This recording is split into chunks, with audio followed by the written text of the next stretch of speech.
like it. You want a podcast like it? Podcast like it's 1999. Podcast like it. Just podcast like it. Podcast like it's 1999. Podcast like it. You want a podcast like it's 1999. Hello and welcome to Podcast Like It's 1999, the podcast where we talk about the films of 1999 from the Titty Twister here in 2022. I'm one of your hosts, Kenny Nybar. And I'm Phil Iskov. And with us today is writer and friend of the pod, our friend from the internet, Brandon Streuessnig of Fangoria. Brandon, I'm a dummy. What's your home site? Secret Handshake Cinema. Yeah. Secret Handshake Cinema. The bravest man on the internet. I honestly, truly, that's the thing. So I love that you fucking came on, dude. Truly. Yes, yeah. I feel like I tried to scare you with the intro, but the truth is, like, I'm so impressed. I'm so happy you're doing this. I think this shows, tremendous character. Real quick backstory, if you're okay with me telling it, Brandon. Oh, of course, yeah. I figured it would come up at some point. Brandon did it like one of our episodes and tweeted about it, and it hurt my feelings very much because I'm a sensitive baby. Same. And I mean, we're both sensitive babies. We're sensitive babies. Those of you who know us. And it was like, oh no, someone who I don't know on the internet with a lot of followers thinks that we're dumb. So I'm like, well, how am I going to approach this? I must, respond. Mm-hmm. God forbid I should let that sit there. And the responses didn't really work out. And then finally, I'm like, all right, I'm just gonna appeal to him personally. I'm gonna send him at 11 p.m. I'm just gonna appeal to him personally and just put it all out there and just say, look, I really love David Lynch, man. Come on, give me a break. Because the tweet was essentially like, hey, man, this guy doesn't get David Lynch. He's a dope. And a lot of people were like, yeah, both he's of us, dope. By the way. He's both of us are dopes. Like, a lot of people were like, these guys are dopes. And I'm just like, well, Oh, man. whether or not I'm a dope or not is totally irrelevant when it comes to my love of David Lynch, which is pure. So I was like, please take it. No, I didn't say please take it down. I'm like, you should know you've hurt my feelings. That's really what it was. I'm like, you should know I'm a living, breathing person with feelings, and you should know that. And he responded immediately. He was like, same. Man. Yep. He was just like, I mean, I don't want to put the words in your mouth, but it was so quick, so heartfelt. You took down the tweet, which like you didn't have to do. I mean, I would have done it because I hate confrontation, but you didn't have to do that. He took down the tweet, and then he texted or DM'd Phil me, without prompting. Mm-hmm. And at that point, I'm like, we have to get him on the pod because this sounds like fun. Yep. So I have to say, the tweet was just a tweet and no hard feelings. The way you handle it was like a gentleman, and the fact that you're willing to come on this podcast to talk about these two movies that we may or may not have had you watch as punishment really shows what immense you are. So we really appreciate the whole thing. So thank you. I also want to say too, I was texting with Kenny obviously as this was all transpiring, and by the end of it, I was like, maybe Twitter's not the fucking worst place in the world. Like, it was one of those things that, because generally speaking, you know how this would play out, Brendan. Like, it would just turn into some fucking dog shit nonsense where like people would just start, whatever. And the fact that you approached it with sincerity and were like genuinely felt bad about it. And I turned to Kenny, I was like, we absolutely need to have him on if he'll come on. I mean, it'd be great. So. Well, it's very gracious of you both, especially after that, because when you reached out to me, Kenny, I immediately was just like, well, no, like as a sensitive baby myself, like I would have felt the same way, because like people have screenshot things I've written, like tweets I've had, and said like really nasty things about me. And so like I thought about it and I was like, I don't like that when that happens to me, and I don't know these guys. And like, and you said in your message, you were like, I feel like this is out of context. And it was like, I mean, it kind of like, I don't know how malicious I was trying to be. Like, I don't think I was trying to hurt anybody personally, but I think when it happened, regardless of my intention, clipping something out of context never helps anybody. Sure. And I was just like, I wouldn't want that to happen to me. And you both seem like cool guys, so it was just like not really. Well, I don't know how cool I am, but I'll just say this too. I seem like a cool guy, so that's all. I'll just say one other thing too to that point as well, because I understood taking the clip out of context is one thing, whatever. I mean, that's is what it is. But I also feel like, and I don't want to speak for you, Kenny, but like there's a lot of movie podcasts out there, and there's a lot of people that think very highly of their own opinions. And I think that, I'm sure there's any number of podcasts out there that do legitimately shit on David Lynch and legitimately have issues with him. And I imagine that, if I heard one of those, I'd be like, well, fuck these guys or fuck this person or whatever. You know what I mean? Like I sort of get it on some. Yeah, no, I thought about it a lot too. So the basic, all right, Brandon, appreciate all of that. And yes, totally get that. I thought about it too. So just the specifics of it was, I said, it should be said, it was me, not Phil. I said that David Lynch has never met a woman before, which is undoubtedly true, and everybody took incredible. I love you're doubling down on this bit. He's never. I've seen so many pictures of David Lynch in his life. He's never been photographed with a woman he wasn't explicitly working with. So he's never met a woman outside the context of you are my employee for the duration of this movie, and that's well documented. And no, but I have thought about it a lot for real. Yeah. And I'm not accusing you of this at all, Brandon, but like, quote unquote, has never met a woman is triggering language. I get that. That is the language of that is like often used in a faux woke kind of way to say that I get, particularly by cis white dudes like me, to say I get women and this person doesn't get women. Yeah. So I understand how that phrase in particular was a little upsetting for people. As I said to you in our DM, my favorite thing to say about David Lynch is not that he's never met a woman. That was the first time I test drove that. Never going to do that again. It's that he's never had sex, which is clearly true.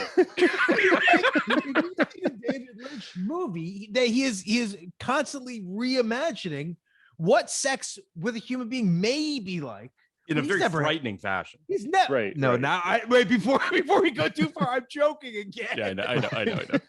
Well, I think that's the most important thing is that, I mean, you guys were joking around, and I think it was kind of like, I mean, for lack of a better term, shitty on my part to just clip a joke and just be like, look at this. And I think like for me, it's always hard to. I talk about this a lot with one of my good friends. Is like, I always like tweet for like an audience of a few people and never expect things to like go as far as they do. And then when they do, it not that it makes it right, obviously, like shit talking in general just is kind of like, I mean, should be beneath adults, but at the same time, like I don't think I ever realized, I'll wake up, I work overnights, and so I'll come home and go to sleep at like 6 a.m, and I'll wake up at noon and a tweet will have gone off and I'll just be like, what happened here? I didn't say anything. And like, so it's always surprising. And then when it got as far as it did, I was like, oh, this is going to get back to them. And then this is not going to be great. And then you responded first, Phil, and I was like, oh man, I feel awful now.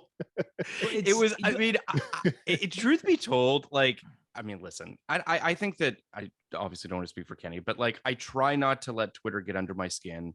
Kenny smartly stays off of Twitter for the most part. It's a good idea. I mean, which is for the better of his mental health. You alerted me to this, and I'm like, well, I did. Well, something's gonna have to happen now. So I'm honestly, at first when I saw the tweet, I was like, okay, I mean, this isn't fair, quote unquote. But then it was like other people that I respect commenting on your tweet, where I was just like, no, I can't have people thinking that we don't like David Lynch. Like that's not. So it was one of those of those situations. But I will say, like, you did, you were very clear. You're like, it wasn't like you were not like, these guys are idiots. You were very clear. Like, I was recommended this podcast. I don't think it's for me. And then you were like, they seem like nice dudes. Don't attack them, which nobody Yeah. did. Like nobody fucking tattletale tweeted on you. So the other thing that came out of this was there was one person on all of your mentions who defended us. And I don't know what their handle is, but it's KW on the thing.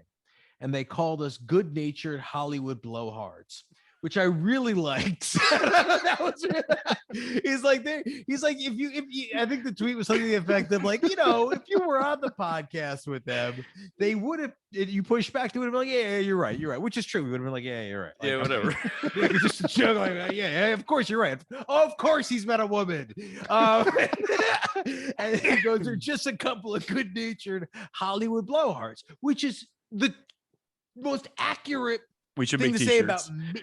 I mean, it's too late for me now. I guess not, but I thought I wanted to put it in my Twitter profile, like good-natured Hollywood blowhard, which is just who I am at my core. Yep. So welcome to the Good-Natured Hollywood Blowhard podcast.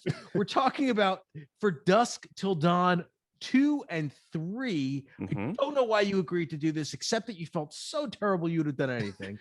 Well, it's funny. Before you hopped on, Kenny, we were talking a little bit about sort of how rare it is that you get 2 movies in 1 year from a franchise, unless Famously, you're the Matrix. Unless you're the Matrix. it's Obviously, not the only one. But I'm sure it's not the only one. I mean, Back to the Future, I think, did it within a year too, right? Not the same calendar not the year. same calendar year, but yeah. I mean, listen, the reason. So basically, what happened was, just so you're aware, Brandon. Basically, when you were like, "Hey, I'll totally come on," I was like, "Great." And then I was sort of thinking like Fangoria, obviously trying to sort of stay in your wheelhouse a little bit, something that might be of interest to you. These 2 movies are obviously like pretty garbage straight to video films. I don't think we're going to ride hard for either of these movies, but one's not so bad. Which one? Of the 2 is not so bad. Yeah, I agree with you 100%. I wonder if it's the same one though. Yeah, I was thinking that too. I wonder which one. How could it not be? How could it not be? Right? But who knows? We'll discover that in a moment. But I do think that, and I want to kind of, there's 2 things that I want to unpack before we get into like the films themselves. The first was straight to video movies, okay, which have gone through various sort of iterations over the last, let's say, 20 years or so, right? I mean, back in the 90s, this was a real boon, right? Like straight to video movies, you did them for probably under $5 million budget, probably something in that vein. You got a couple pseudo quote unquote celebrities. I worked in many video stores. They rented really well. They're just kind of, they are what they are, right? And then what happened was the rental market went away. So I think they still kept making these films to some degree. And I'm assuming some people maybe bought them on DVD or on Blu-ray, or maybe even on iTunes. But then you had Redbox, and now you have like various streaming services that are, so like, it's kind of back again in a weird way. I mean, am I crazy in saying that? I don't think so. No, I don't think so at all, because I was actually telling you, Phil, before we started recording, it's weird. Picking these wasn't out of my wheelhouse at all, because I had never seen these specifically, but I like all kinds of movies. It's weird. Like I feel like I've been kind of pigeonholed in what I write about, which is fine with me. Sure. But like Agnes Varda is like my favorite filmmaker. But oh wow. But like but it's like I feel like all I write about are like DTV cult movies, and I kind of enjoyed doing that the last few years, because I kind of fell down a rabbit hole a few years ago. Like I don't know if either of you know the actor Scott Adkins, but he does a lot of DTV action stuff. Yeah, and he makes really good movies. I mean, for every great movie he's made, there's like 5 that are pretty unwatchable. But I've kind of built a lot of my writing career around advocating for like this kind of stuff and saying like, you shouldn't write this off just because you didn't know Undisputed had 3 sequels and they're all actually really good, or like the last 2 Universal Soldier movies are 2 of the best action movies of the decade. I was going to have because we have a friend, Tom Lorenzo, who comes on quite a bit. And Tom Lorenzo has his own podcast, and he is one of the big Scott Adkins fans.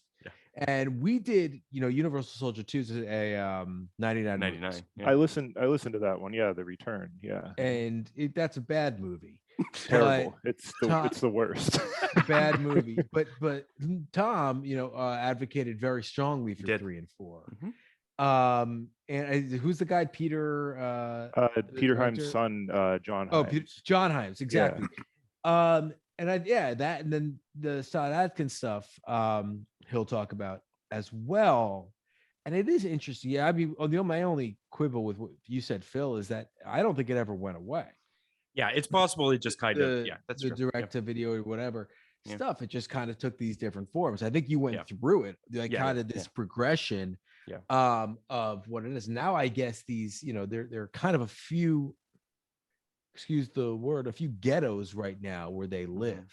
Mhm. And I mean, some of it is Netflix, but you have tons of stuff that goes direct to Shudder. You have tons of stuff that's the Redbox still makes movies. Then you have all these movies that like you can get on direct TV, and you can pay or the for like it. sci-fi, like your Sharknadoes and that kind of thing. You know what I mean? That's Like a that bit of a also- different. That's I know a it's bit a of a little different bit, animal, but only because my sense is that the Asylum stuff, is all very much intentional camp. Right, Whereas right, the Scott right. Adkins stuff is generally intentional. I mean, the John Hyams stuff is intentionally trying to be excellent. They're trying to be excellent films, For sure. right? I mean, I do think that, it's worth, and I feel like it kisses up against what we're talking about, but like the whole Dimension thing, the arm of Miramax that did, that made these films. The first one's Dimension too. Am I crazy? It is. Yeah. It is. Yeah. It's sort of their, like, I guess it's their grindhousey kind of arm thing where Dimension. I don't genre. Dimension was genre, just pretty much their genre thing. I think there are like 1 or 2 movies they did that don't really fall into that category. Plus, but I'm for sure the they have like a ceiling on the budget of these films too, right? Well, I mean, it was Miramax. They all kind of, for a period of time. But when you had like a Mimic, they would go to Dimension. Right. It's interesting because I feel like, I don't know about you guys, but when I see the Dimension logo come up, I kind of know what I'm in for, right? Like on some level, it feels like a precursor of like, this is what's coming. And I do think that sort of is in this lane that you're talking about of like campy horror genre, things that are just, perhaps self-aware, sometimes not self-aware. I mean, it's like the antithesis of what A24 is doing, right? Yeah. Which is like, that stuff is like artsy horror, high-minded, pseudo-intellectual, what have you. The comp is obviously Blumhouse, right? Right. The modern comp is Blumhouse, but that's elevated, wouldn't you say? Blumhouse is elevated Dimension. I would say Dimension thought it was elevated too, right? Like I would say that at the time, Dimension thought they were doing a little, a little more elevated horror than your typical kind of, fucking William Castle shit. So, so I think, but the difference between Blumhouse and Dimension is Dimension seemed very cynical to me, right? Sure. Very much like these are what the young idiots like. Right. So very bloody, very violent, very sexualized, like very just occasionally a Guillermo del Toro would do a film for him, occasionally get things like the Scream franchise, but for the most part, it was just like, hack up little teens. Whereas I think for the most part, Blumhouse is not so cynical with what they do. I think for the most part, they're creator first, story first.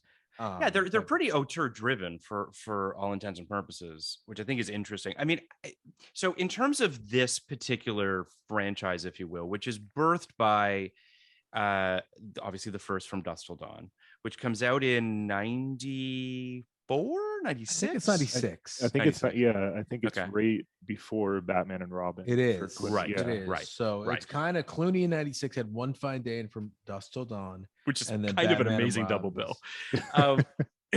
I'm not gonna lie, kind of an amazing. This one's more amazing than that. I mean, From Dusk Till Dawn, like George. It was not obvious that George Clooney would be able to pull that off at that time. I agree. So. I mean, I would argue there are people that think, they might not have pulled it off. That being said, George Clooney pulled it off. Yes.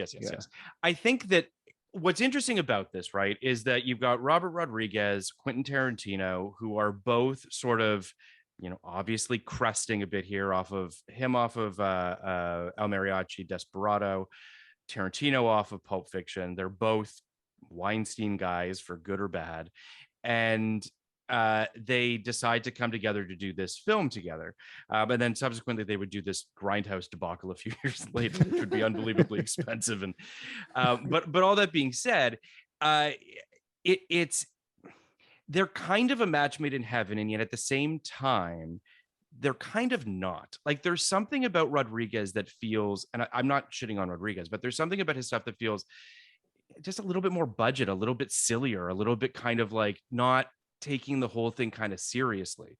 Tarantino feels like more of like a film guy, right? Like there's more. I don't know how you feel about Brendan, but what do you think? No, I kind of agree with that. I didn't get a chance to rewatch the first for this, but like it's like ingrained in my memory because like when I was like, I mean, I'm a white guy growing up in like the late 90s and 2000s, so like Tarantino meant a lot to me. And when I found out this that existed, I was like, wow, this is like crazy. And that I would have probably listed the original as like one of my favorite movies when I was like 15. But yeah, absolutely. But I don't know how well it does come together. I mean, Tarantino's terrible in it, and casting himself in it is like the worst. But he really derails almost every scene he's in.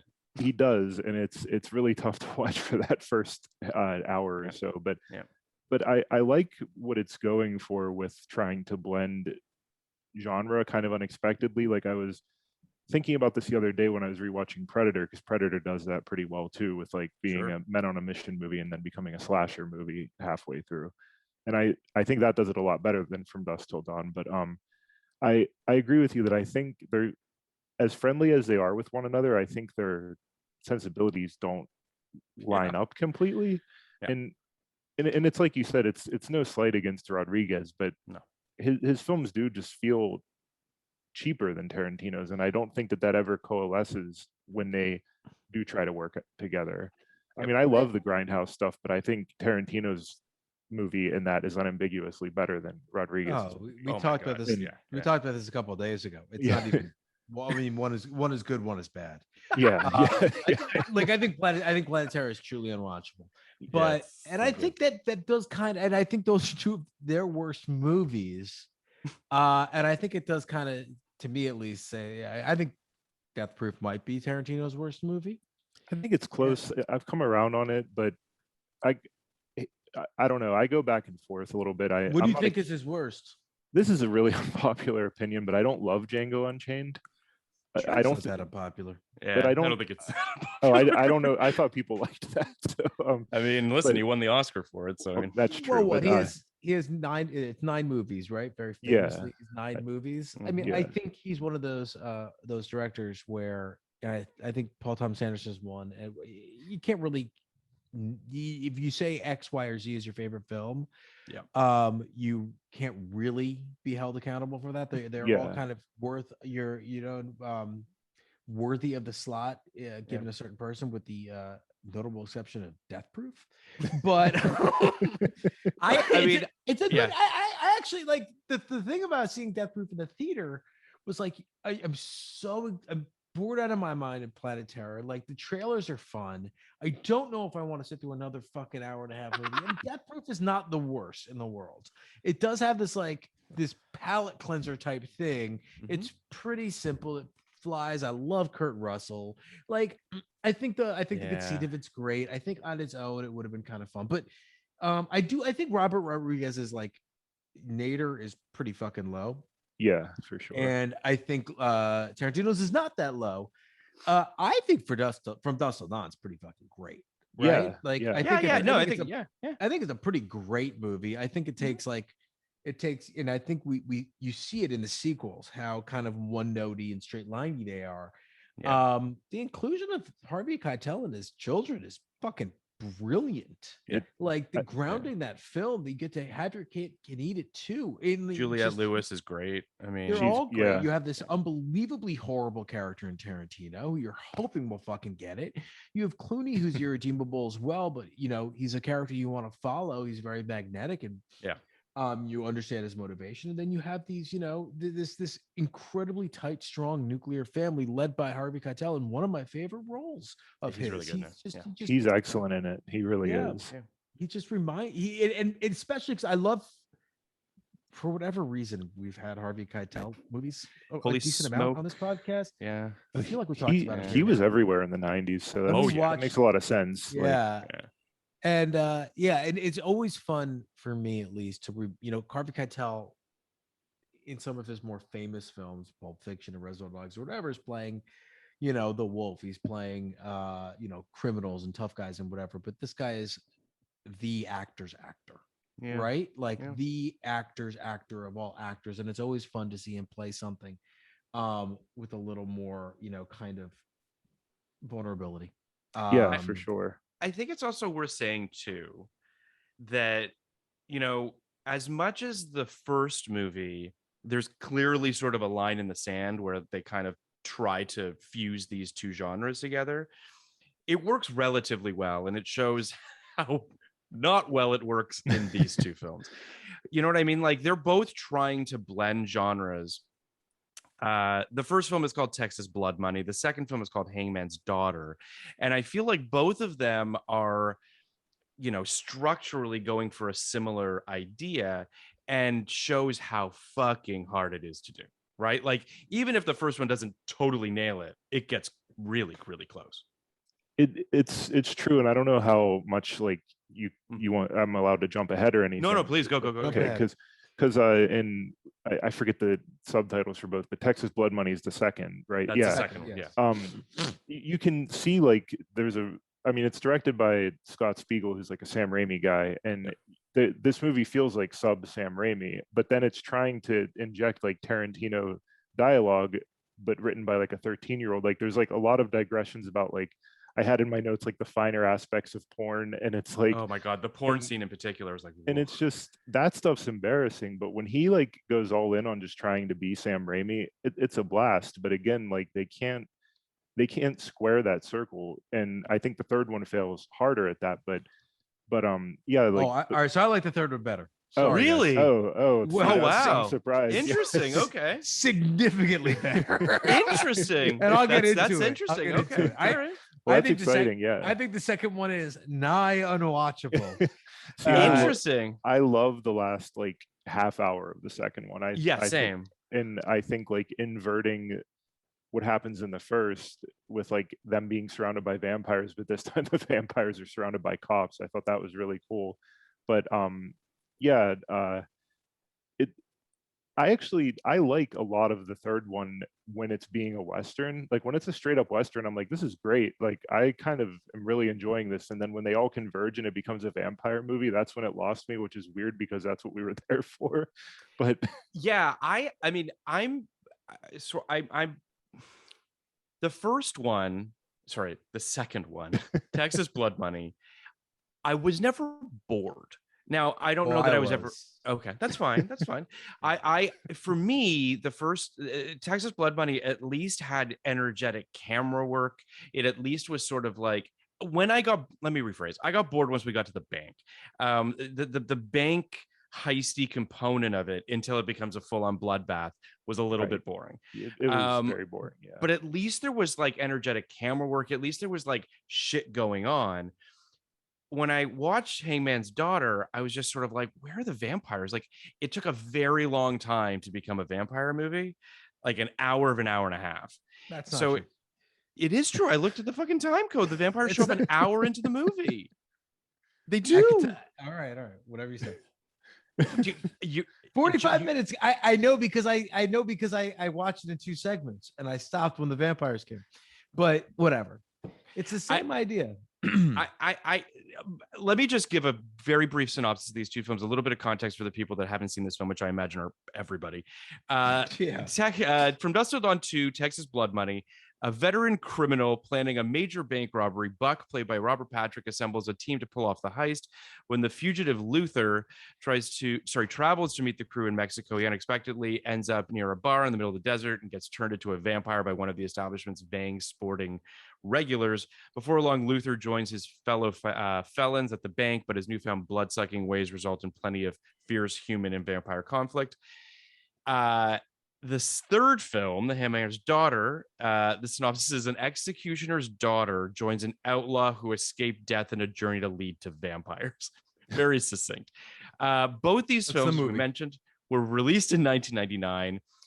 Both straight to video. Texas Blood Money came out March 16th, 99. Handmaid's Daughter came out October 31st, 99. Played the festival circuit. Yeah, just nailed the it was in TIFF. One of them was in competition at Cannes, probably. Yes. Absolutely. Texas Blood Bunny has 9% on Rotten Tomatoes from critics, 20% from audiences. Bilga Abiri, past and future guest, gave the film a D-.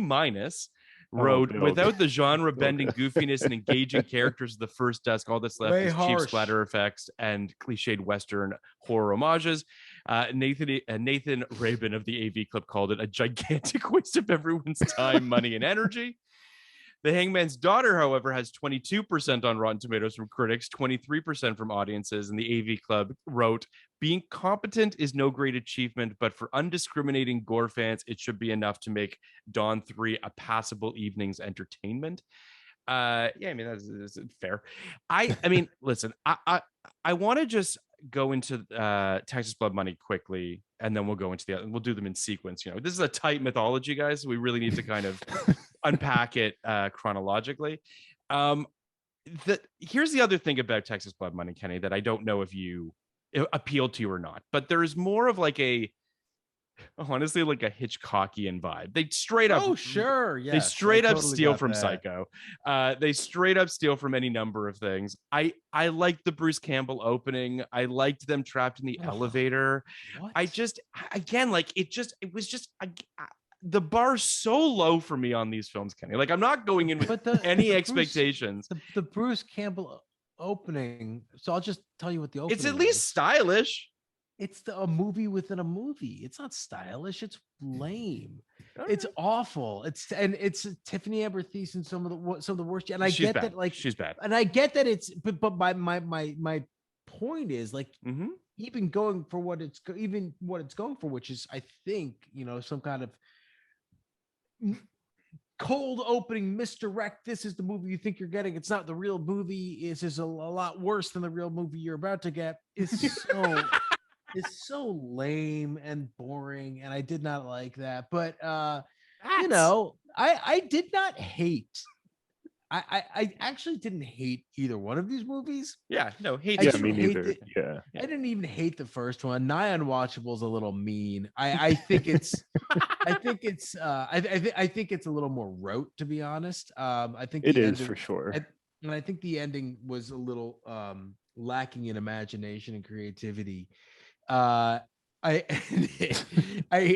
it's a low bar, but the Eclipse just drove me crazy. Yeah, I was like, what is the logic of this Eclipse? If it was a better movie, I would have thought it was you know, just inspired. Yeah. If it was like an Edgar Wright movie, I would have just thought oh my God, you did it again, Edgar. But at that point, it's just like, you guys didn't earn this absurd thing at the end of this film. So that bothered me. But to the Bruce Campbell thing, I think this movie probably could have used him as the lead, which it's weird that he wasn't. Maybe he had a million other things to do at that time. I agree with that.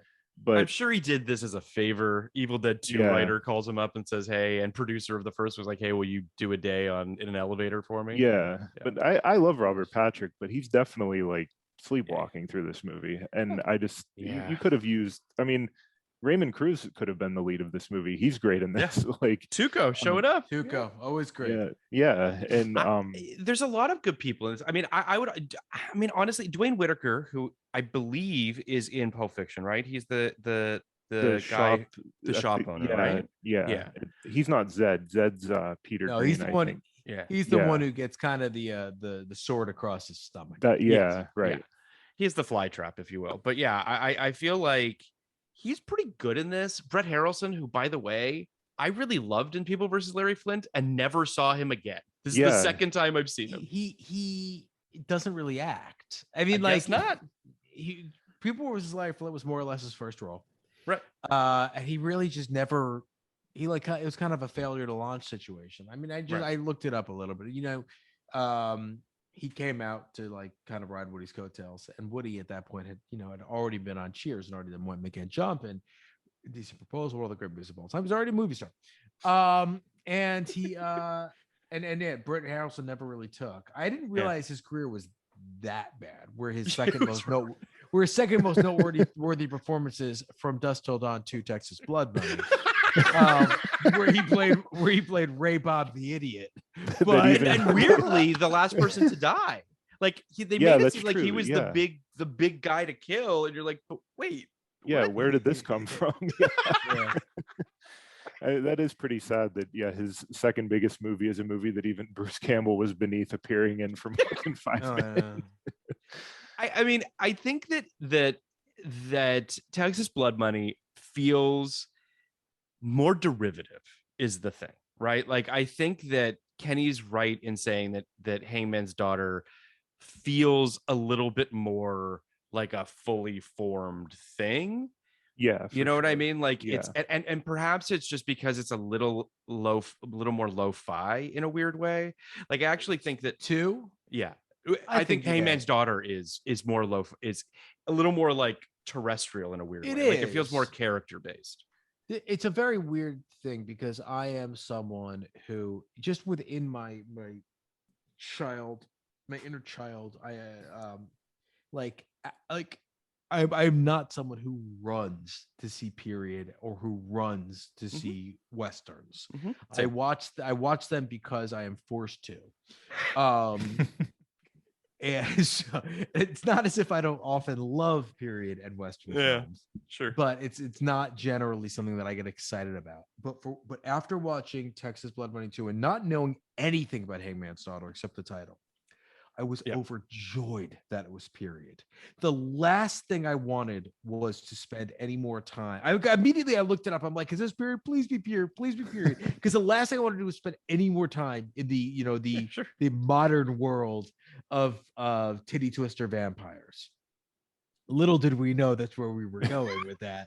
But I really enjoyed the vibe of Hangman's Daughter a lot. I thought the performances were pretty great. Yeah, they definitely were. Not to jump ahead, we can go back to.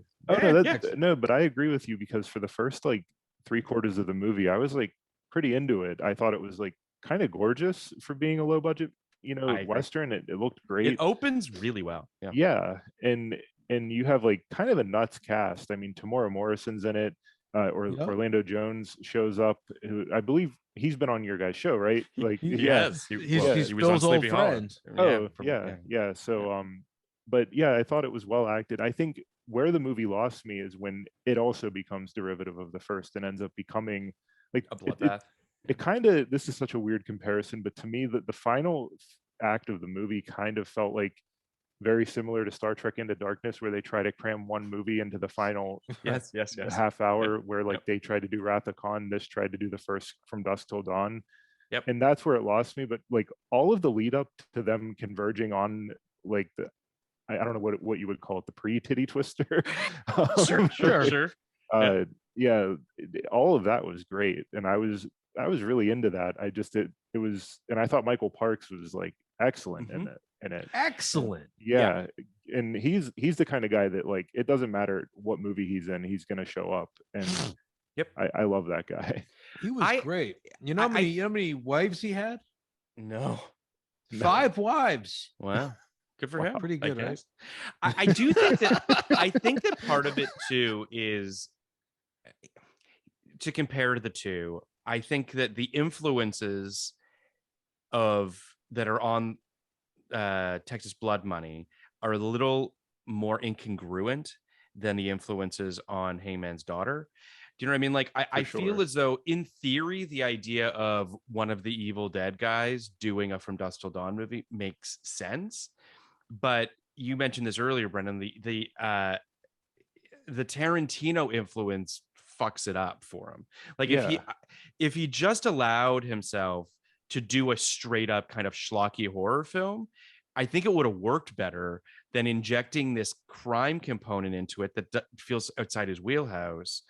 There's great. I mean, I really loved the camera work in Texas Blood Money. The vampire teeth cam, I love that. great. Oh, that was fun. Yeah. Like, there's good shit. They definitely had fun with that.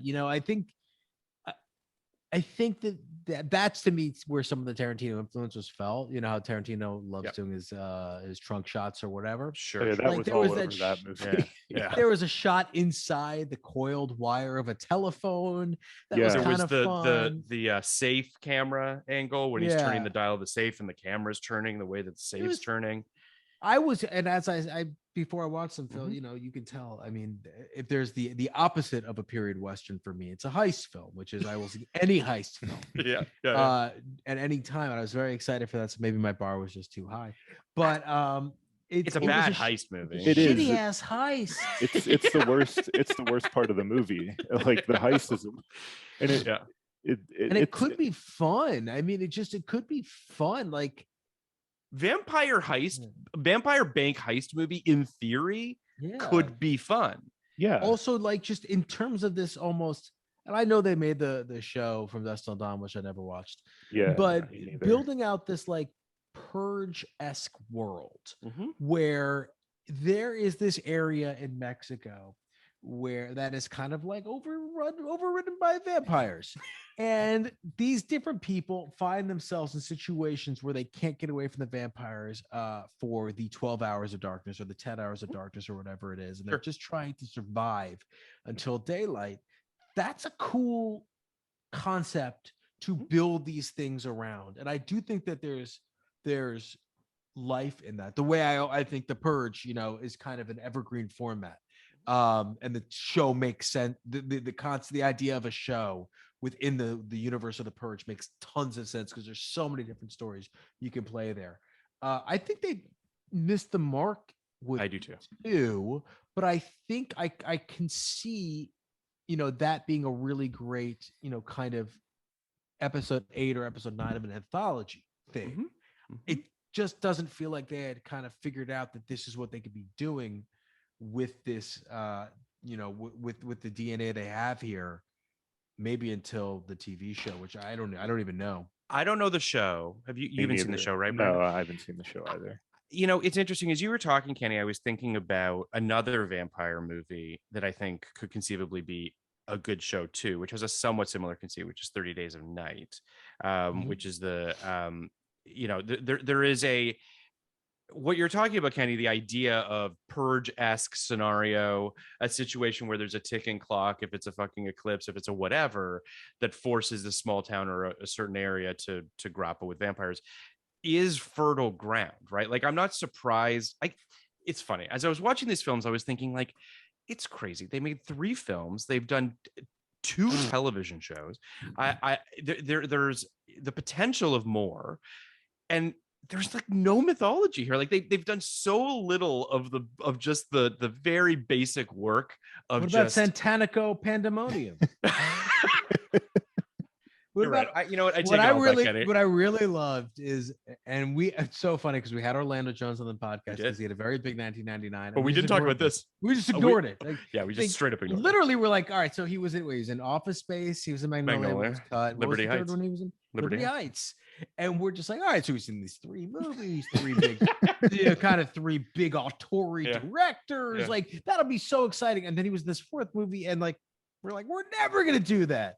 And then when here we are. I Brandon genuinely, my guess, Brandon tweeted what he tweeted, and we're like, ha ha ha. I bet he had a blast doing this film.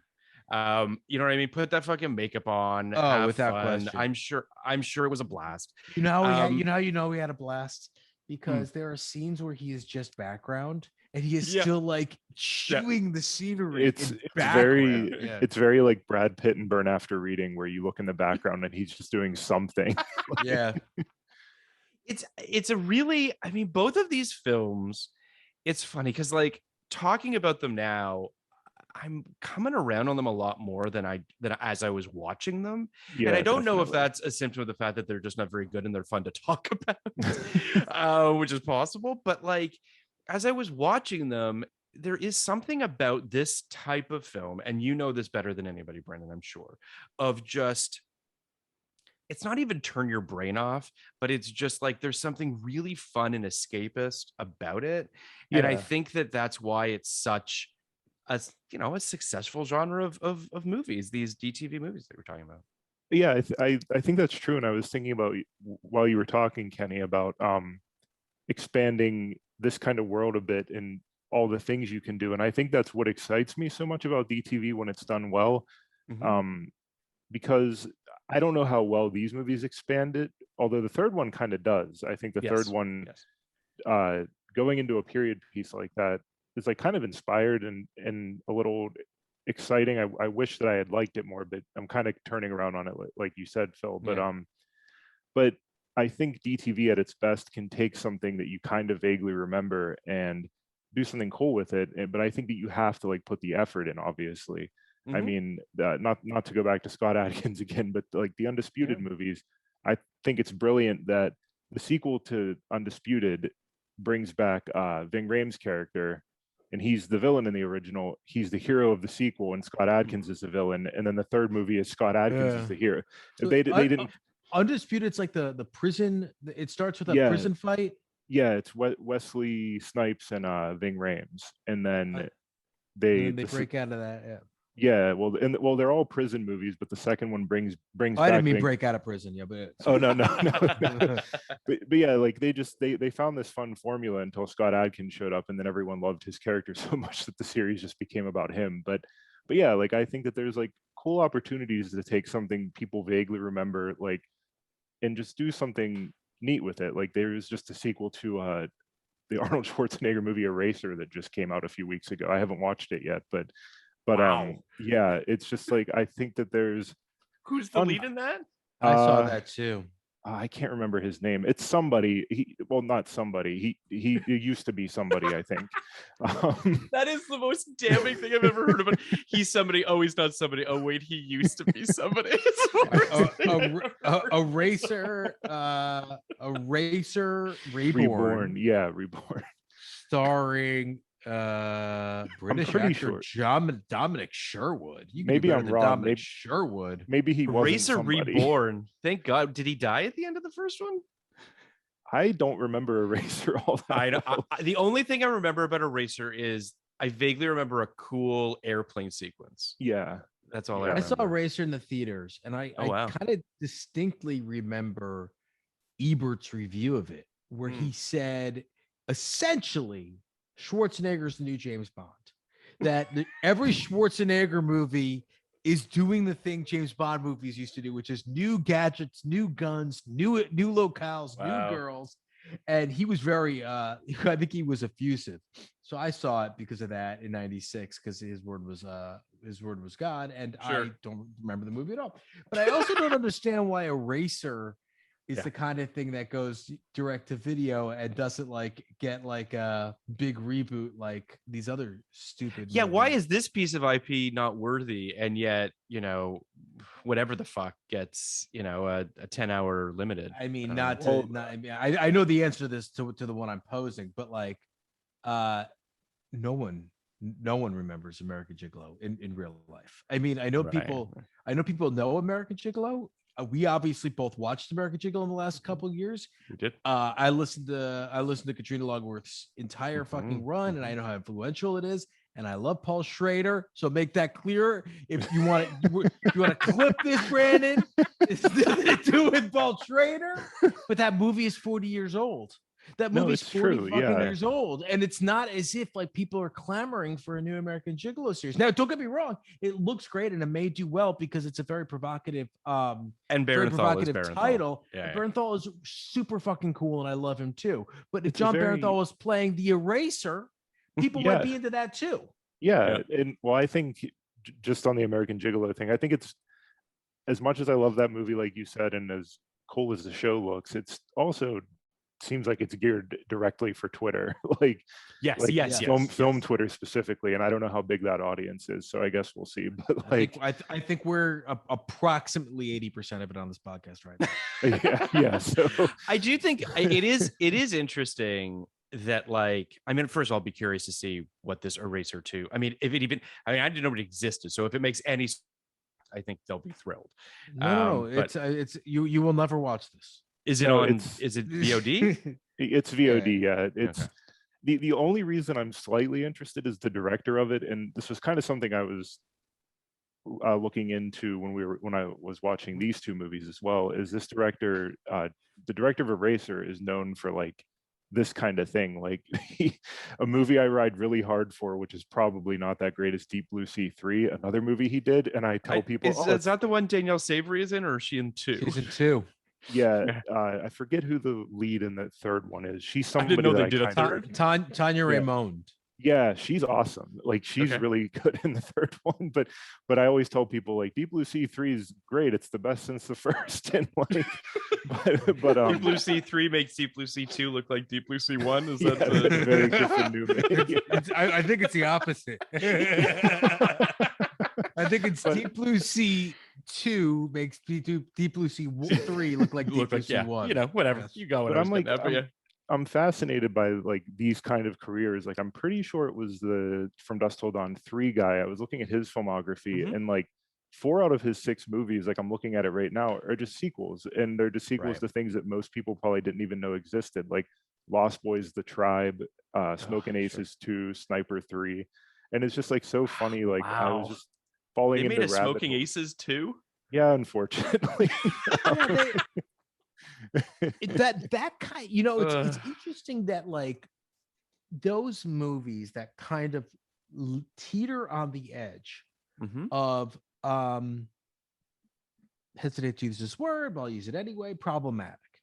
Mhm. Right? Those movies that like a Smoke Aces is a really good example. Sniper's a really good example. These movies that like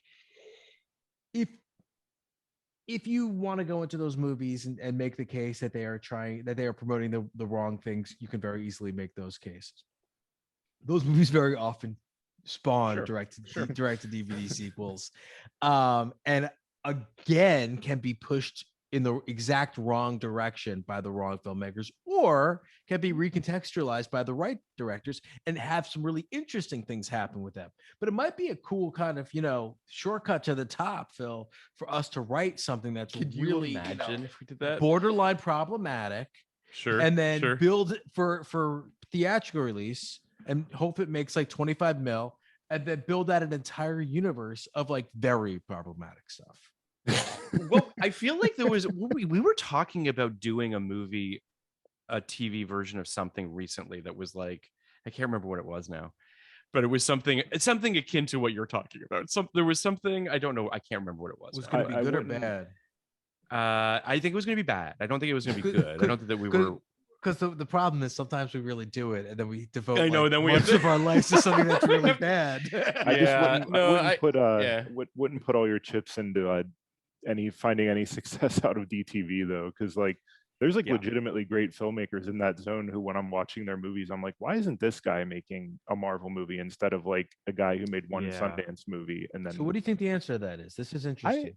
I don't know, because one of my good Twitter friends, his name's Liam O'Donnell, he wrote the first Skyline movie, and I've told him this. I think the first Skyline's terrible, but he directed like 2 follow-ups to it, which are like great, Beyond Skyline and Skylines, and they're directed DVD movies, and they're like really ambitious. The second one combines like Indonesian martial arts with like kaiju stuff, which is insane, and I think he has like legitimate chops to be doing more than what he's doing, and I mean, I think he knows that too, but I'm not sure why. I don't know when this shift happened, or if there ever was a pipeline from doing that kind of movie to doing like something Marvel related, because that's kind of all there is right now. But it's so frustrating to me. Like, I love Chloe Zhao, but I don't understand what the through line was from what she was doing to Marvel, or I don't understand, I'm trying to think of there was another one recently. You're bringing up a good point, because I do think, first of all, I think that unfortunately there's a stink that probably comes with the DTV stuff, right? Which Without is very question. hard to shake. And I think that, once you're there, you can work consistently, right? Like, I'm sure that these people are doing just fine.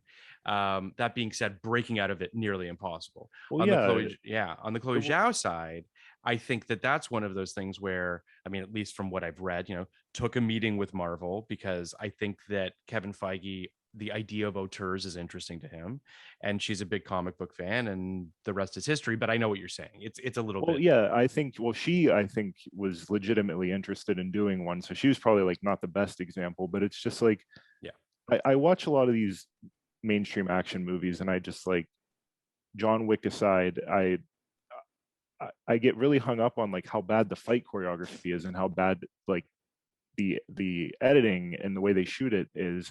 And it's just frustrating because I see these guys doing it for much less in DTV, and I'm just like, these guys are like shooting some of the best fights anyone will ever see, and nobody's watching it, and they're not getting the chance to do this in a bigger space. And and just to tie it back to what we're talking about, none of that's apparent in these two movies, but forget what we're talking about. This is more interesting because I want to go, because I know, really, I mean, this is to me, this is the fun of this podcast is, forgetting 1999 and talking about today. What's the point? It's only relevant if, it's only relevant, today, because as David Simon said, remember when is the lowest form of conversation. So let's talk about the now. Yeah.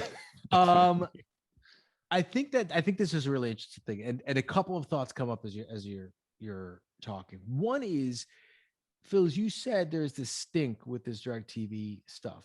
Part of that, it reminds me a little bit of when reality TV started, and I was a PA on a reality show, and it was made very clear to me that there is no paths. These two roads do not meet. They kind of meet at the end.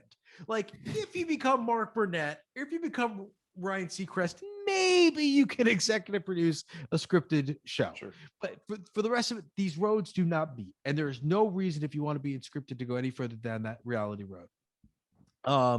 Advice I took, because it made a lot of sense to me. I think it's somewhat similar, that if you want to be in, kind of more mainstream, higher budget films, you should not go down the path of DirecTV.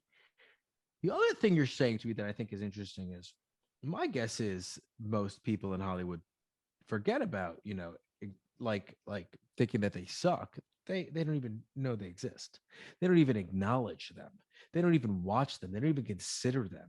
Yeah. And it sounds like an inefficiency in the marketplace. It sounds like that there is a real opportunity here for people to kind of take these guys and girls from, directors to writers to fight choreographers, stuntmen and stunt choreographers and actors and editors, and who put in what seems like their 10,000 hours. It seems like the Beatles playing in fucking Germany, and give them a shot with something else. Now, to me, like, fuck Marvel, let them drown. I mean, in their mediocrity. But the other action movies are getting made, right? Mm-hmm. And they're getting made by the same boring people. Like, I just, right before the podcast, I said, Phil, some quote that one of the Russos had about the Gray Man, which is, I believe, those two guys are the worst. I don't know what happened to them, but like, now they're shitting on the theatrical experience, and I mean, I just don't get it. They're just whatever. I don't know about them that much. I stand by what I said to you, Phil, which is like, these guys are the two best TV directors in the world. Yep. Definitely. And Marvel movies are essentially just, giant TV shows. They didn't create the they didn't create the palette. They didn't create the format. They didn't create the structure. They stepped into it. They thrive in that, and everything they've done theatrically outside of that have been, turkeys. And welcome to Collingwood. Not a great Cherry is one of the great turkeys of all time. Like, there's so many. Cherry's a really good example of the kind of movie that if you had someone who knew what they were doing, Yeah. It should be. Movie should have been really good. Yeah. That story of that guy had been sought after for years. Like that is a really strong piece of IP that you can graft a lot of cool shit on top of. Yep. And they gave it to the wrong guys. And I mean, look, you make the biggest movie of all time. I guess you get your shots. But yeah, these movies do get made. And I do think that it's time to call. I think he's gotten a shot, but a guy like John Hyams up to the bigs, right? Yeah, well, I think he worked on yeah, he worked on, there was that Netflix zombie, I think it was Netflix. There was a zombie show on Netflix that I can't remember the name of right now. I think Black is in the title. I don't remember, but he's also from what I've heard, he's worked Black Summer. Yeah, and I hear that's good, but I haven't seen it. I just not a big zombie not guy, not to shit on Black Summer, but I think I just and I haven't seen it, but just for some context, our former guest, my good friend Delandra Williams, writes on it and wrote on Z Nation as well, and those are asylum shows. Oh, So okay. See, yeah. They're legit asylum shows. They're they're guild asylum shows, but that's still those are the people who have watched everything he's done.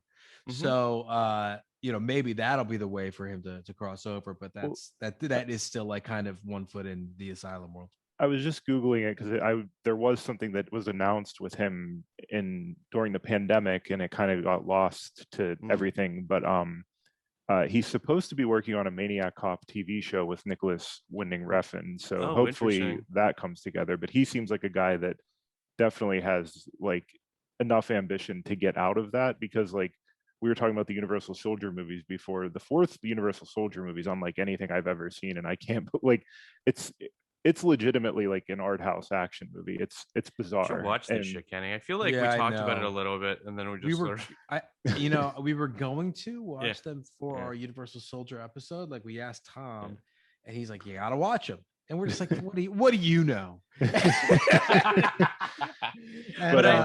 You're talking about, I really want to. Well, you're talking about a lane that people can go in. I do know that there is a company that's kind of trying. They're a startup company. They just had a movie this year called Black Site with Michelle Monaghan, Jai Courtney, and the other guy that isn't Jai Courtney but also Australian. That I'm not Jason Clarke. That's who it is. Sure. Yeah, they're called Asbury Park Pictures, and I think they're supposed to the way they are going about their business model is they're trying to be the Blumhouse of action, which is like $5 million movies. Send it to. I don't think they're going to be theatrical though, but I think that's a path for people to go, is like this middle road where it's not so cheap that you're scrounging for money, but it's enough that it's like you have a little bit of a bedrock to work on. And I hope that's where this kind of stuff can go, because I just think a lot of like Hollywood modern action is kind of terrible. Like every clip I've seen of The Gray Man, I'm like, this could have been really cool if someone working who knew how to do action was working on it. And it's frustrating. And considering just the shocking amount of money that these guys have to make these films, it's insane. But I want to actually just rewind real quick to something you mentioned earlier, or to a franchise you mentioned earlier, which is John Wick. I think it's interesting how, when John Wick was announced, I'm not even sure if I watched the trailer for it. I knew that it existed, but it really was sort of a moment when it felt like Keanu, it was kind of, I don't want to say right, like he was kind of done. He was done. It seemed like a bit of a joke too. I mean, it's a bad title. It's a bad title, and it's a bad title. I don't care what anyone says. The name sounds cool now, but John Wick is a boring ass name. I agree. And it's one of those movies where the conceit got ahead of it, which is fucking tough guy's dog gets killed and he gets revenge on everybody. That sounds pretty dumb. So but I want to also say that like it's the number one main reason why this why Keanu is a forever star now. Like that was the John Wick is the like never count him out, never bet against him thing. But like, tell me that movie on its face, right? I was like, what is this? Like, it seemed like it honestly seemed like a straight to video thing. And I didn't see it in the theater. And then it got these incredible reviews and everyone was talking about it. And then I rented it when it came out on iTunes or whatever. And I was like, I mean, this movie's this movie's legit good. And now it's this fucking, I mean, I can't believe it's what it is now. I mean, it's absurd, but Yeah. I mean, it's true. It did kind of seem like a joke, and it's just now it's like the standard bearer. But I don't think a lot of great action. It's frustrating because I don't think a lot of great action has spawned from it. I think there's a lot of imitators. Unfortunately, starring women who I really like, but there's a lot of movies that feel like it. Yeah. Like there's Gunpowder Milkshake, there's Jolt on Amazon with Kate Beckinsale. Like I love Karen Gillan and Kate Beckinsale, but those both felt like they were trying to mimic like the aesthetics of John Wick, and they just Jennifer Garner had that movie. Oh, right. Yeah. What was that called? Jennifer Lawrence had the film where she was like the Russian spy. Like they're all kind of Red these, Sparrow. these, Yeah. these. It Peppermint. does feel like That was what it was. they're the these John Wick imitators with, you know, I mean, Jennifer Garner does kind of weirdly. She's not Keanu. Well, that makes sense weirdly because of Alias, obviously, but like she has like a forever action star, you know, Yeah. quality to her where you can plop her in and you think you might have, but and yeah, good call with Gunpowder Milkshake as well. I mean, they're doing a spin-off. They're doing Ballerina, which is the Anna de Armas, Len Weissman thing. Yeah, Yeah. that's a different story now, which because could be now a whole that, new that's thing, gonna be but- a big fucking temple. But don't you think it's interesting to kind of, because it does feel like this dovetails to what you were saying, Brendan, of like John Wick became the standard bearer, right? This became the best possible option, right? And what's crazy to me is that it didn't become a runway for a bunch of these kind of direct, like there's a bunch of people that could have held on to its coattails, and yet Hollywood was just like, no, John Wick's its own thing. Like you can't be John Wick. And it's just You know what, dude? We talked about, we did a Single Man on our Patreon a couple days ago. And the only reason a Single Man I think is instructed this conversation is that Tom Ford, you know, does not come from Hollywood, or does not come from your typical director pipeline, as everyone knows. He's as you know, Adam B. Very said, he started in fashion. Sorry, as Phil said, he started in fashion, and then Adam was very clear to say he's the Michael started Jordan in fashion. Michael Jordan fashion, you Philistine. Yeah. But then the point about, and I always screw up his name, but it's Chad Stahelski, right? Yeah. Is that he was a stunt coordinator. Yep. And you very rarely see it. And this was his first movie he directed, but you very rarely see a guy who is a stunt coordinator, who, by the way, are very often second unit directors too, right?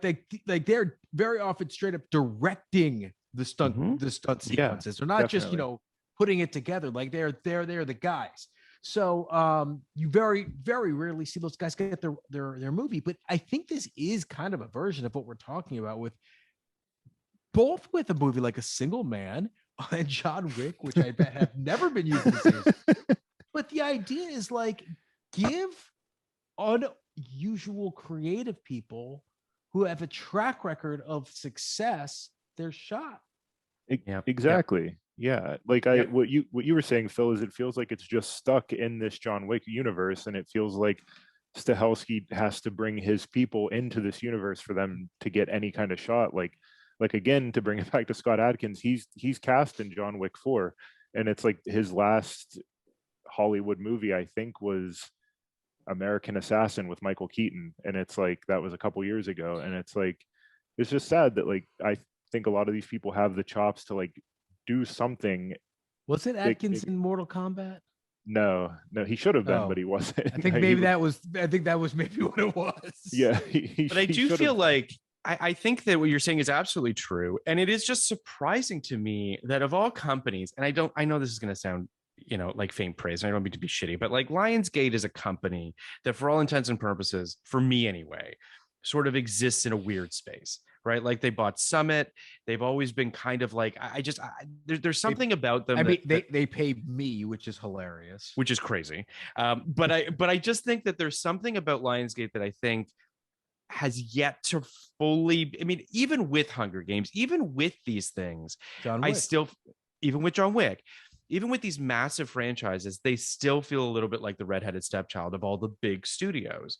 Yeah. And I'm a little surprised that if you're running Lionsgate, why wouldn't you make a farm team out of these type of directors? It just is crazy to me. I mean, the answer to that is because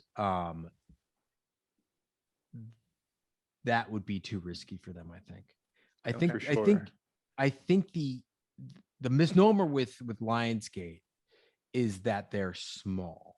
Not Right, misnomer. right, The misperception is that they're Yep. small because they are small compared to Universal and Sony and whatnot, but they're it's a very, very big company.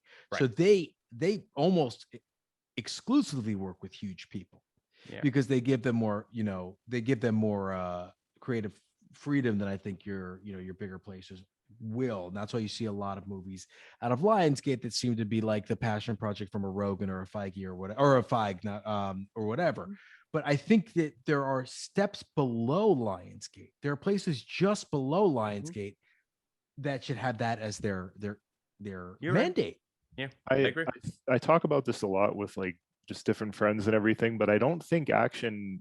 I think action is kind of seen as a joke if it's not attached to like Dwayne Johnson or to a Marvel movie. And I think that, the way horror has been reevaluated over the last like 20-ish years, like as I mean, I think there's always been people who have seen it as a legitimate art form, but like you have, I hate this term, but you have the elevated horror that is like making people reconsider. And it's like, oh, this can be about something, even though it always has been. And I don't think, like I talk to a lot of friends who will watch an action movie and go like, oh yeah, that was a piece of junk, but I had fun. And it's like, well, why was it? Yeah, and it was like, why was it a piece of junk? If it was well made, if it looked good, then maybe it wasn't a piece of junk. You shouldn't be embarrassed. Yeah. And I just don't think it's seen as like a legitimate art form. And now I'm gonna say something annoying, and and I think the reason for what you said, which I agree with completely, is because of the direct to DVD, direct to streaming action stuff. I think the fact that it's been saturated by the only time that stuff ever kind of creeps into the consciousness are the sad Bruce Willis projects or the sad Nicolas Cage projects, or these things that have ridiculous titles and these like Chad Michael Murray actors and all these people, and you're like, oh, this is where stars go to die. Exactly. Which and I think that's why action has kind of been ghettoized to some extent, with the the exceptions of the movies you're talking about, or the rare John Wick, like, which is becoming a once in every 2 or 3 years phenomenon. Maybe crazy. And even when you have a movie like, and it is IP, but what was the Gina Prince Blythewood, the Old Guard? Oh, the Old Guard, yeah. That Carms with even that's a Netflix movie that doesn't feel the same, right? Yeah.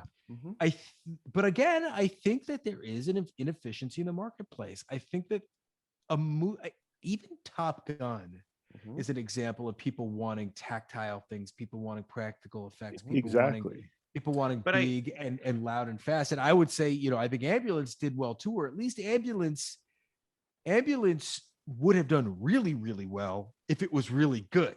Right? Like like people were primed to get down with that film. I agree. And I just don't think people liked it that much. But dude, that makes me so sad. I'm way in the minority on this, but that's my favorite movie of the year. I don't hate it, dude. I didn't hate it. I don't hate it either. I definitely get what you're saying. I wanted to love it though. Like, and I'm not even a Michael Bay guy, but I was primed to love that. Oh, I totally get it. I think that there's a lot.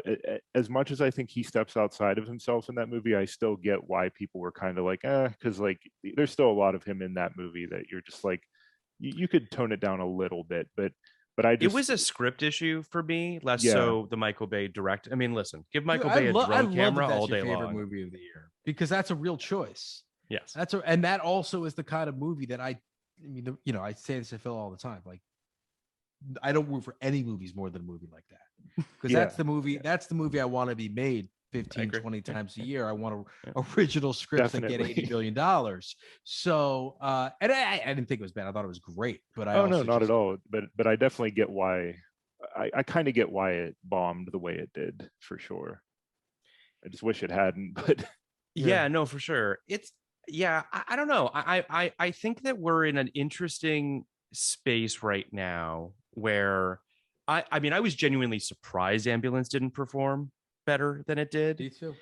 I really thought that, and again, I think this is because the word of mouth obviously wasn't great.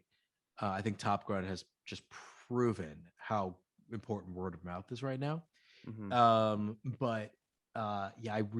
thought I still think people are ready for a like a new Michael Bay, like the Jordan Peele of Michael Bay. Well, and I think his name kind of, at least with wider audiences, I mean, I don't know, I haven't like talked to many people about this, but I would assume his name doesn't carry a strong weight to it anymore because he has just come, like, most people don't know that he did the Netflix movie or 13 Hours.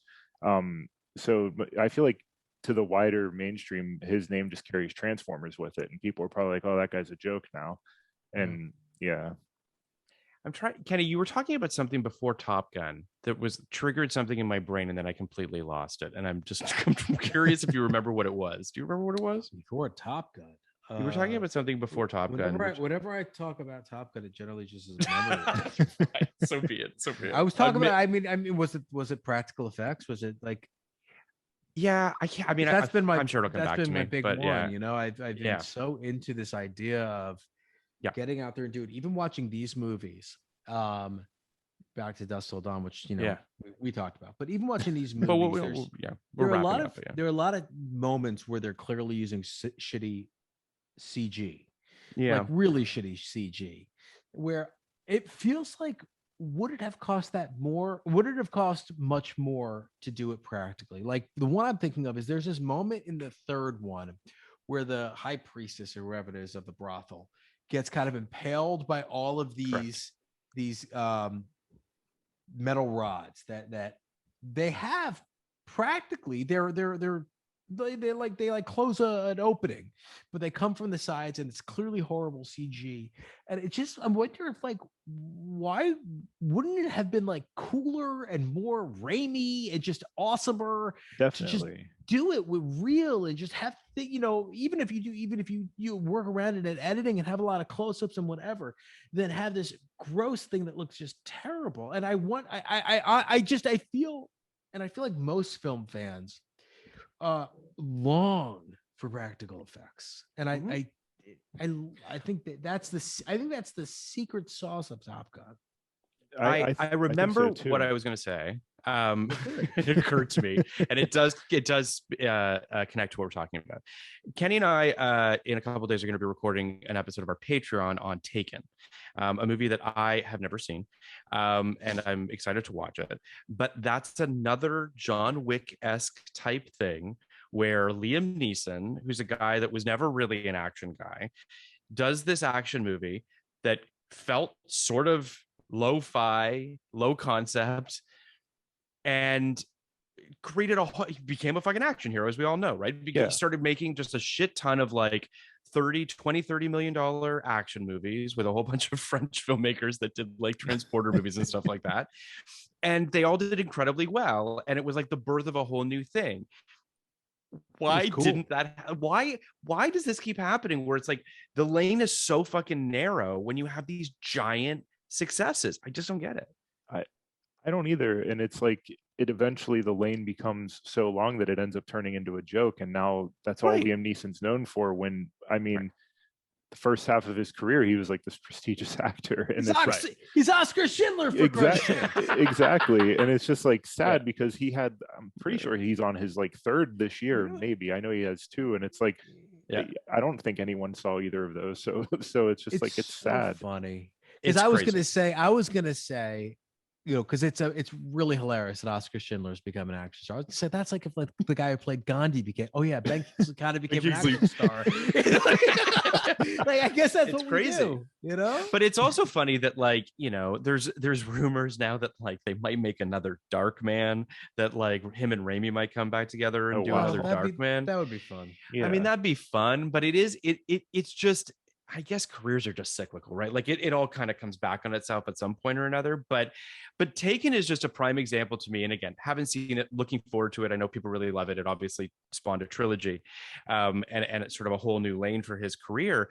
But more than anything, and I think it really just underlines what you're saying, Brendan, of like action is not, people just don't associate that there's anything high-minded behind it, right? Yeah. And that you can't, so because of that, it feels as though no one ever really wants to hold on to the coattails of it. And I'm just sort of like, that's just depressing.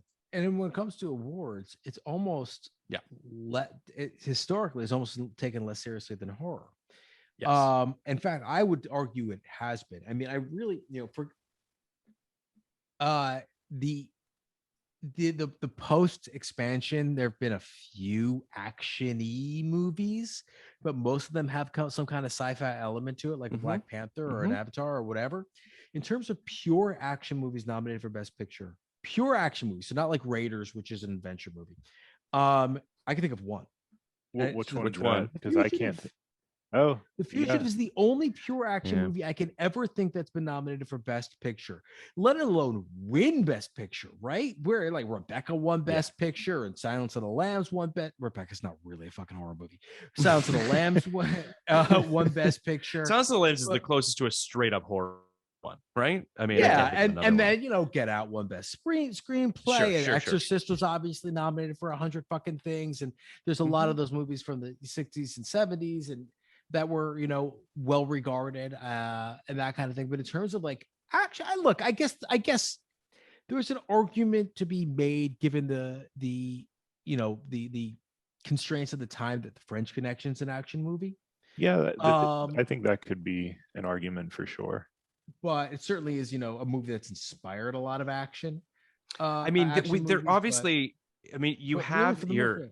I mean, I guess. I don't know that it counts, but like you do have Titanic, you do have Avatar, you do have. I mean, these are Lord of the Rings. Like these significant set piece action. Yeah, but they're the only other ones I can think of, and I hate to invoke his name, is Mel Gibson's two Oscar plays. Braveheart and Hacksaw Ridge have pretty terrific action in them. I think he's a guy that's pretty good at war movies are different, right? So like war movies have been in the conversation forever, from fucking All Quiet on the Western Front to Pursuit and beyond. Saving Private Ryan to whatever. Saving Private Ryan and Hurt Locker, and the war movies are just a different story. But in terms of the action we're talking about, which is like The Fugitive is really the one, right? The Fugitive is really the act. I agree. I guess the French Connection to some extent, but The Fugitive is really that one. That's 30 years ago, and like. I mean, there's no world where I guess a movie like Speed would ever be nominated, and or like a T2. Like you're never gonna see something like that get nominated. I think T2 would be nominated now. It probably would be. Yeah, because it's dealing with some really heady themes, and it's so fucking good. Yeah, Fury Road. I think Fury Road, exactly. That's a good one. Yeah. If they have a sci-fi element, I think they have a chance. But if they don't, it's really hard. And I'm talking about, things that just are a little beyond the scope of what you could do in real life, right? So just in terms of like, Frankenheimer type movie, like those movies will get a little nod, or, there's some elements in cop movies and stuff like that. But like Fugitive has a fucking doctor who jumps, 300 feet into water and survives a bus crash and all these things, and Fugitive rocks, and but it's this step beyond what is going to happen in real life. So it's not a particularly new thought, but I think a thing that could slowly ease it into maybe the Academy taking it more seriously is just like having a best stunt category. I mean, I know people have been advocating for that forever, but I think that a best stunt category is like really important. But I agree. I don't know. All right, I'm just play devil's advocate for a second, because of course there should be one. But the argument I heard against it, and this might be a really shitty argument, but it might incentivize people to do things that are more and more dangerous. That could be true. I mean, you could, because it could just be Tom Cruise's award every year, and people might get sick of that. And also true. Then you might have Chris Evans hanging out of a plane, and then Chris Hemsworth hanging off a tower, and not everyone probably won't make it. I mean, I hate to say that, but and I know that's not why it's there. It's there, I know that's not why it's not there. It's just pure fucking, bias and snobbery. But I have heard that, and it did resonate with me that it's a little different than other awards. Yeah, for sure. And just really quick, because I didn't want to lose this, you were talking about tactility. I think that's my main reason for having Ambulance as my favorite movie of the year, even though Top Gun's definitely more well constructed and everything. There's a lot of reasons why I love Ambulance, but I kind of got a little bit of shit for this from VFX artists recently, and I felt bad about it. It wasn't, I don't believe it was my fault, but I just kind of fired off a tweet half thinking about it, and it just had to do with the fact that Ambulance feels so tactile, and it was made for like $40 million, and you can see an ambulance tearing through LA, and it looks great. And then you compare that to a movie like Thor, which is 200 million, and I get that a lot of that is upfront to people like Hemsworth and Natalie Portman, and by the time your budget's left, it's not as much as people would think. But there's no reason for the new Thor movie to look the way it does. There just isn't, and it's because they're crunching their artists, and it's just like it's just frustrating to me that the biggest movies in the world look so bad. I mean, I'm sorry if either of you like the new Thor. I would never see the new Thor. I saw Thor, and I agree with you. I mean, you're speaking of something that I think is more Legion to Marvel, you know what I mean? Which is really just, we're talking about production, we're talking about the grind that they're putting their CG artists through, which is becoming a little bit more known. Yeah, for sure. Which is, you know what I mean? People are speaking out about it, and artists are thankfully pushing back. You're absolutely right. There's absolutely no excuse for them to spend as much money as they spend on these films and for them to look the way they look. I mean, again, listen, the Marvel machine is, I mean, perhaps too big to fail. It's doing stuff that's just, you know, it's not doing anything particularly interesting anymore. But I do want to Brandon, it sounds like you think about Marvel a lot. How could you not? I don't mean to. How could you not? It drives the industry. It certainly drives you know, kind of major budget filmmaking in the world. So I think about it a lot too, even though I'm kind of tapped out for the moment. Yeah, me too. I want, you know, look, I'm so blown away by everything that happened, you know, through the end of phase 3. I don't think it's like the greatest movies ever, but I do think it's like one of the 5 or 6 greatest cinematic achievements ever. I think it's just an unbelievable thing that happened. And, you know, as a lover of serialization and a lover of mythology and universe building and all that, I was very into the idea of migrating it over to Disney Plus and having these shows. And it very quickly proved to be too much for me. Yeah, for sure. I just can't keep up, and I'm finding the whole thing a little alienating. So my sense is, based on what I'm reading or whatever, is like I'm not the first person to say that or think that. Yeah, they've definitely, I think that I'm like you, Kenny, in the sense that when the announcements came about the shows, I was like, listen, maybe they're finally going to be the guys that did what a bunch of people have talked about over the last 10, 15 years, which is bridges between movies and using television as these sort of extended opportunities. Yeah. And to some degree, they have done that, but not nearly as successfully as I would have liked. They've certainly done, and it's an interesting thing that happens as franchises get long in the tooth, and this franchise is almost, 15 years old, probably 13 years or so, 14. So like 14 years old, and it's like they're spending more, the returns are less, they're still wildly successful. Like at this point, it's hard to fucking, criticize anything Feige does. But but I do think we are very close to hearing the term hard reboot. And I am I wrong? Am I crazy? I think that, I don't know that. Here's what I'll say. Again, I would never bet against Feige. I mean, the guy seems to know what he's doing. So I'm certainly not going to sit here and say, it's time to hard reboot. I think that he's spoken of there being films within the next couple that are going to show where this is all going. I think he has clearly a goal in mind. What we've seen over the last year or so just feels like a lot of treading water before he gets there. But I mean, what do you think? I posed it at you in the filibustered. I don't know about hard reboot either, but I do feel a sense of, and I mean, this sounds crazy to say because these movies make so much money. Yeah. And the drop off from weekend to weekend has always historically been pretty big. Sure. So maybe I'm wrong in this, but I do feel massive now. It's 65%. Thor's 80%. Yeah. I mean, and I feel like there are people craving something that they can return to that that doesn't feel perfunctory, like Top Gun, like Everything Everywhere Sure. All at Once, and Yep. that you can keep going back to and feel like you're seeing something just fresh. And with I've gotten the sense outside of No Way Home, which was that the new Spider-Man, or was it Far From No Way Home? No Far Way from Home. I don't love that No Way movie. Home? No Way but Home. No Way Home. No Way Home. No Way Home. I don't love that movie, but I get why it's undeniable. But outside of that movie, I feel like every movie I've seen in a theater since Black Widow was like, there's just such a weird disconnect with audiences that I've been seeing, because I see them in like a pretty sold out showing, and you have these moments that are clear applause breaks and no one's reacting. And it's like, if it had been phase 3, people would have been cheering and yelling and everything. And like when John Krasinski showed up in my theater, everyone in Patrick Stewart, my theater was dead silent. And it just feels like people are showing up out of, it's like a regimen now, like, oh, we got to go see the Marvel movie, and then you forget about it a week later.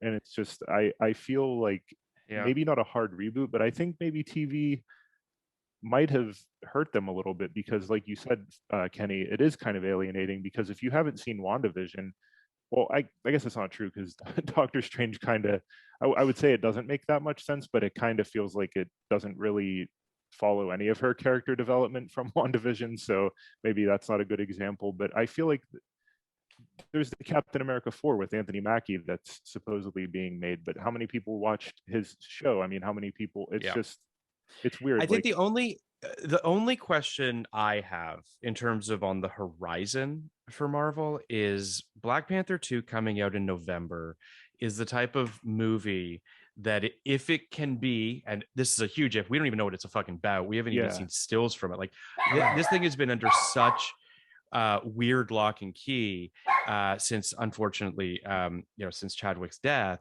that there's a part of me that's like, if that movie can succeed, that's a big if, but if it can, is that the type of thing that gets people engaged on a level that maybe they haven't been previously, at least for the past couple films? But you're absolutely right. What you guys are saying is absolutely true. I sat in the theater for Thor and it was like crickets, except for like one, I'm pretty sure, drunk person who was very, very enthusiastic.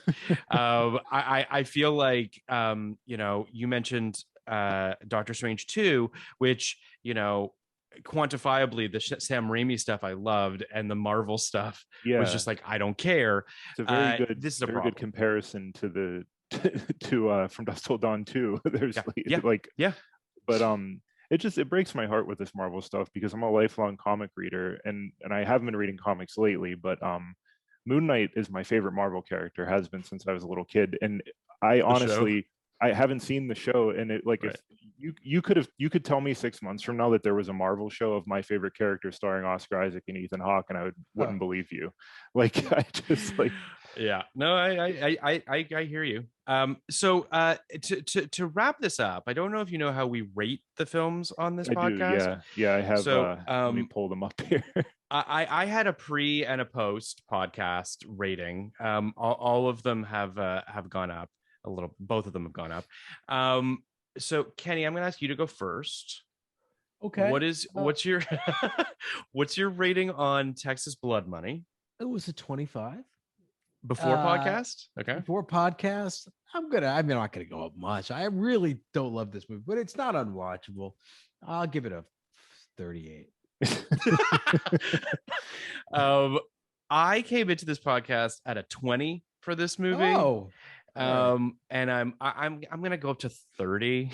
I mean, I'm again, hard for me to like be very enthusiastic about these films, but at the same time, I think this conversation certainly did them some favors. But what about you, Brandon?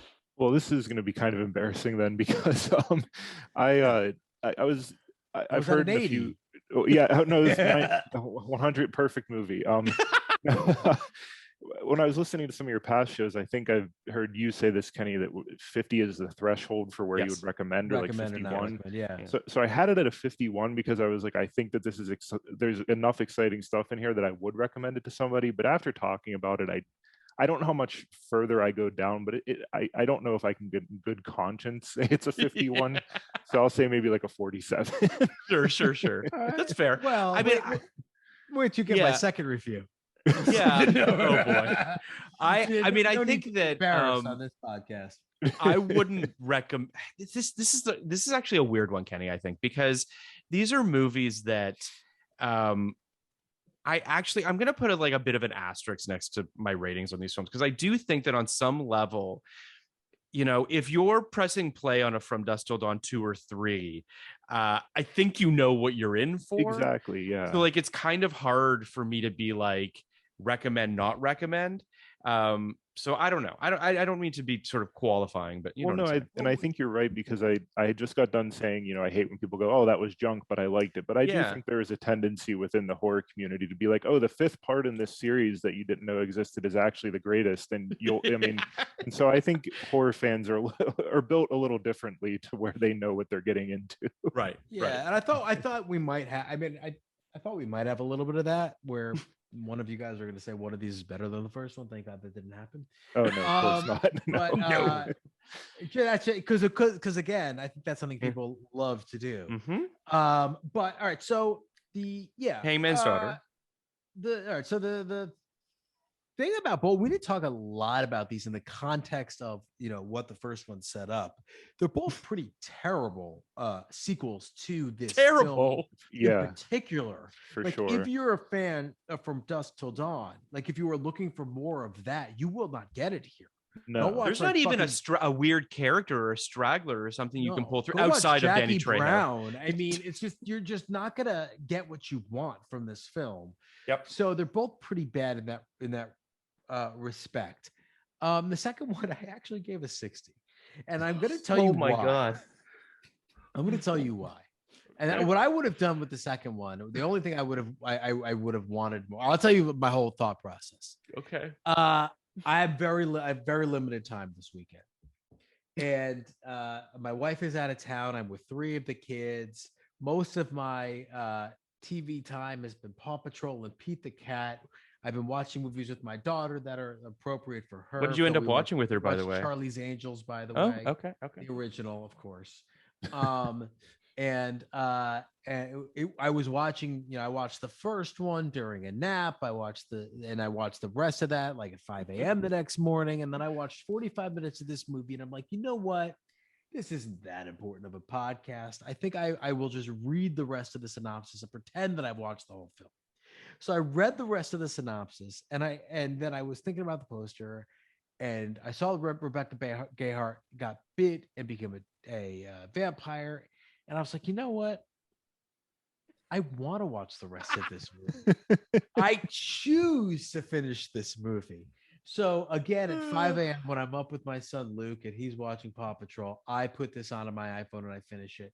And normally when I'm watching a movie on my iPhone, all I want to do is I'm lamenting the fact that I don't have a second screen there, and it's so hard. Sure. I got to watch this, and it wasn't a hard watch. I genuinely enjoyed watching the second half of this movie. I enjoyed the first half, and I think it's a pretty fun film. I think the performances are fun.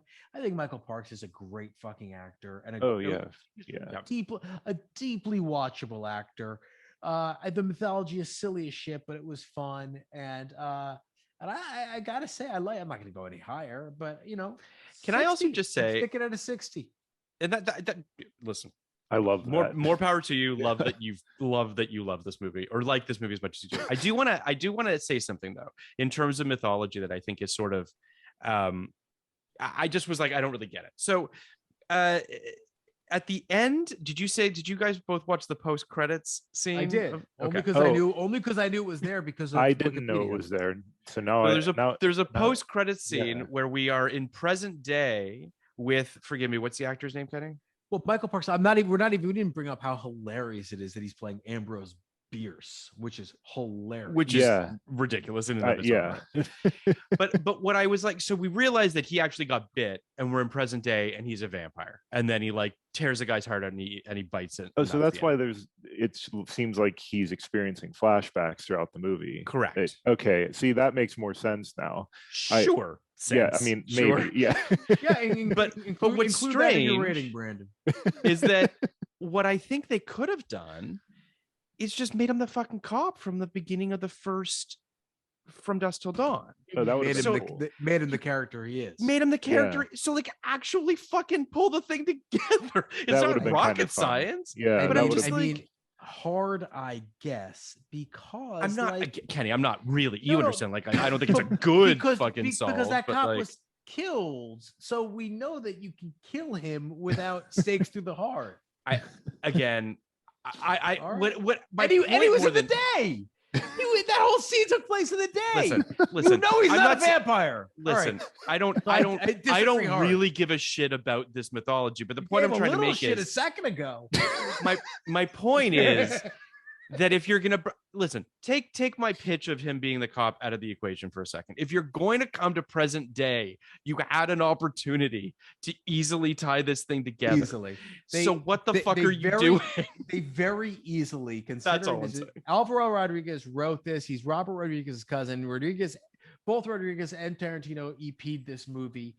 You very easily could have Vin Dieseled it in fucking Sure. Tokyo Drift. Yes. And had someone, be it Clooney for 20 minutes, show up at the bar. That would have Whoever. been sick. Yeah, because Or Clooney Juliette wasn't. Lewis. Was Clooney fully Clooney in '99? Probably not. Yeah. Yeah, he was. Well, he was doing Three he Kings. was Three Oh, Kings right. in Okay, but 99. but I'll just say A this. year after Out of Sight, but whatever, dude. Oh, I Clooney, don't Yeah. even who does his you own don't- voice in fucking South Park? He oh yeah, will that's show right. up. Yeah, he will. Yeah. You don't even need it to be You don't even need it to be Tarantino. It could have been fucking Danny Trejo. Danny Trejo. Could have been oh my god, why am I drawing a blank on Cheech. Hawks, the guy who's the actor who was in the Oh, convenience store at the John top. Hawks. John Hawks. Yeah. I don't care who the fuck it is, but if you bring someone from the top of that movie, so at least you're like, huh, these are connected. Well, It's that could have been fun. anyway. It was just anyway. Fast and Furious Um, Tokyo Drift has clearly spoiled you. You expect too much from these, Well, clearly. these festival films. So I came into this podcast at a 15 for this movie. Damn. But I went up. I'm under 30 now. I think they're both pretty much on par. 30s. I think they both have their strengths and their weaknesses. I think that, I would never watch them again, but I do think that like there's a lot of fun, goofy shit in Texas Blood Money that makes that movie a lot of fun, even if it's not very good.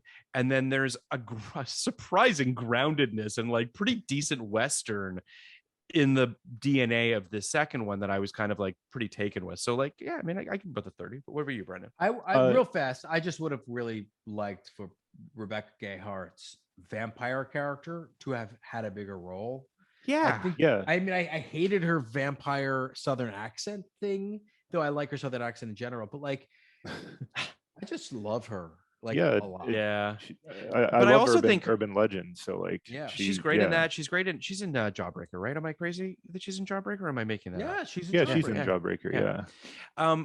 I thought they also, just speaking of missed opportunities from Heyman's daughter, is she shows up in the sort of bowels of the sewers, right? And we get the impression that she's trying to coerce her husband to help her, whatever. But then like she just turns, where like you had an opportunity there where you could have just like kept that card under your vest for a second and had her be the one that kills the husband. But instead they just were like, yeah, fuck it, she's just a vampire. And like, I don't know. There's a lot of money left on the table when it comes to the reveals in the third one. A lot of Texas blood money. Indeed. I would say. Yeah. Yeah. Yeah. A lot of red box rentals. Where are you at on this, Brendan? So I came in at 23, 24 range, but Kenny convinced me that this should have won Best Picture. So no, I don't think that. I will say I've thought about this one more than Texas Blood Money since I've watched both of them, which I think says a lot.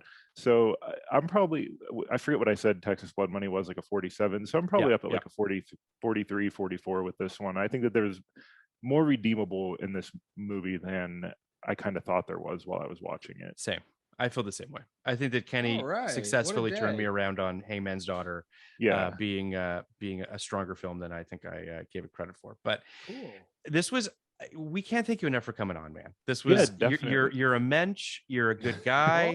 You truly, you owned up to a thing, and I appreciate it. Kenny appreciates it. I do. Appreciates it. I do. We'd love to have you back on in the future for perhaps good movies. Yeah, movies that I don't think Ignis Verda has anything in 99, no. unfortunately. I should be but- clear. I keep thinking back to saying that. I wasn't trying to say that it's any sort of flex, but I was trying yeah, I just wanted to give context about how weird it is that where my writing career ended up from what I actually love the most. So yeah. But no, I mean, listen, we still have a bunch of 99 movies left to cover. Some of them are really quite interesting. We'd love to have you back. Definitely, yeah. And it truly, I think that Kenny said it up top, when we had our therapist session together, the three of us. I do think that, I think many people would have just ignored what transpired, right? And the fact that you were, that you were good about it, you came on here, we discussed it, and I think it's great. Truly. This was a lot of fun. It was a lot of fun. Thank you guys. And I appreciate you guys for being so gracious and actually asking me to be on, because Hey, man. it's kind of a dick move on my part. And it's just cool that it all worked out. We're nothing if great. not good-natured Hollywood blowhards. Exactly. Well, on that note, thank you so much for coming on. Do we really appreciate it? Definitely. Take care. Thank you. All right. Talk to you later. Podcast like it. You want a podcast like it? 1999.